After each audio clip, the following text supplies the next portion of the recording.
Go grease that. Shut up. Hello guys. I'm blue. Shut up. I'm just I'm really trying. I'll murder you.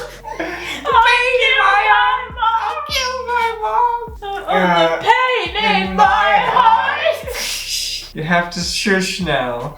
I'm recording. Hello guys, welcome back to Life Like Igloo, my new sexy channel. I'm Igloo, also known as The Problem. No, I'm not Stormzy. Stiff chocolate. Stiff chocolate, yeah. I'm not Stormzy, but I am. Still wet chocolate. Stop talking, stiff wet. I only just clocked what you said. Stop talking, disembodied voice. Shut up. Shush. Okay? You made me forget everything. Today, I'm talking about things I miss from the UK, like peace and quiet. I'm talking about things I miss from the UK because I'm currently living in Uganda. That's just what I'm talking about. I've been laughing too much to make a coherent sentence. Things I miss from the UK. I'm gonna start talking now. Also, one thing before I forget. Comment if you feel the need to comment. Like if you like it, and subscribe. Without further ado, things I miss from the UK. Number one is Heinz ketchup. And I'm gonna combine it because it's just condiments, but also probably like Hellmann's mayonnaise. Just condiments. I miss condiments. There's no good condiment that exists in this country, unfortunately. It needs to step its game up. We literally had a suitcase full of Heinz ketchup and a couple of mayonnaise things when we came here, just to like last us a few months. And we've now finally ran out after several months. We made it last pretty well. I'm actually gonna have to learn to make mayo and ketchup and stuff because nothing here will suffice. It's all horrible. It's really like a nightmare. Like I've learned to eat chips just dry because it's just not okay. So that's the situation. That's the number one thing I miss. First thing I miss, it's not the main thing. Second thing is aimlessly wandering around in woodlands, because that was what I did my entire childhood. I just wandered about in the woods near my house for endless spans of time. It just became a part of centering me. It's very much like one of my favorite things to calm me down and contemplate and center myself. And I haven't had that in a very long time now, which is unfortunate because it's something I very much miss, like on a deep level, because it's what I grew up with, and now I'm trying to get some land and stuff, so hopefully I will have some trees for me to hug soon. That would be nice. So yeah, woodlands, just nature in general, currently in the city, and it's a bit of a long walk before you can get somewhere really wild, but we'll see about that. There are obviously amazing, lush woodlands in Uganda. It's like, you know, it's kind of like famous for it. You know, me wandering about on my own, it's just like quite far away, and it's something I can hope for when we like move further from the city and stuff, but right now it's not really viable because I just have, I'd have to walk a long way, and yeah, I'm this white guy wandering about on his own in random places. You just got to be somewhat cautious. So number three, and just even thinking about this, every single one of these, when I see them on the list, is just giving me a different reaction, because the third thing I miss is Nando's. A cheeky Nando's, extra hot, and just because I haven't had it in a while, when we go back I get extra hot Nando's, and it just, and the chips, they always have really good peri chips, and it's literally making my nose and eyes and mouth water just thinking about it, just thinking about a good Nando's. And anyone who's been to the UK knows a good cheeky Nando's. I miss Nando's. We need to make Nando's. Introduce Nando's in Uganda. We need to introduce Nando's to Uganda somehow.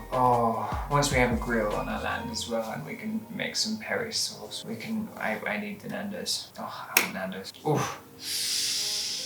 Yeah. There's other fast food restaurants as well that I miss. Like, I do guiltily miss like a big 20 nugget box of McDonald's, or like one of my favorites is probably KFC as well, because it's KFC. It's a nice crispy chicken. What can Kentucky Fried Chicken. Indeed. But yeah, Nando's for like the unique spices and stuff, because we're actually very good at replicating KFC chicken, which is great. It's helped curb me, but not without ketchup anymore. Fourth thing, consistent power. In rural areas of England, you get the occasional power cut when it's really stormy and stuff, whatever. In Uganda, it's a whole other story. You can have a power cut that just goes unexpectedly and it's just gone for days, and everything in your freezer turns to mush, and your fridge gets warm and you can't use the oven, and all that it's dark and you can't charge your phone and stuff, and a bit of a pain in the ass, especially if you have a very digital based job where you're trying to edit and upload and all of that stuff, but there's a large proportion of the time power is just dead and gone. And I was expecting irony to just strike and for the light to suddenly switch off while recording this. I'm glad it hasn't yet.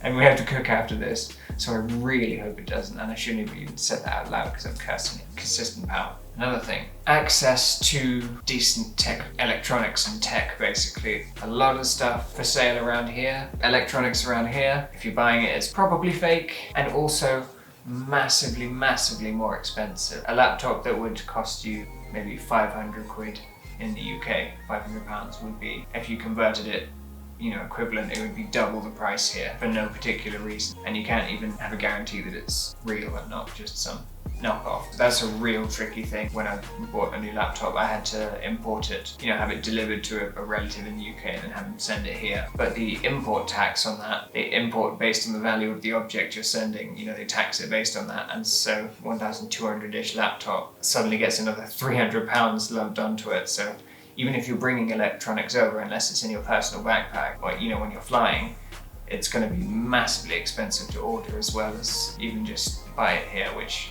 is too risky, I would say. So it's very, very tricky to have like consistent electronics and a reliable source of electronics and stuff. So my darling disembodied voice just here pointed out that one thing we could always comfortably do in the UK is walk together as a couple, basically, you know, hold hands, you know, be all cuddly and kissy and affectionate, and you know, just how couples are, nothing over the top. But here, you have to massively tone it down. Public displays of affection, even small ones, are like, everyone's just like, and it's just a bit much. And so we both really miss that, which is a bit sad. I suppose we have to compensate in terms of romance when we're in private. You know what I mean? Yeah. And yeah, if you look at our channel, we have various romance related things. Bunny Igloo, by the way. Like, I'm life like Igloo. She has life like Bunny, and together we have Bunny Igloo. Check that out. It's very worthwhile. So yeah, I think that's everything. So I think I'm going to wrap this up here. I hope you like the video. If you like the video, then like the video. If you want to talk to me, then you can comment to me. If you want to subscribe to me, you can subscribe to me. It would be nice. I would enjoy that. I'd see the little notification and be like, oh, I got a subscriber. Isn't that worth it, you know? Because think if you got that, and think if you know,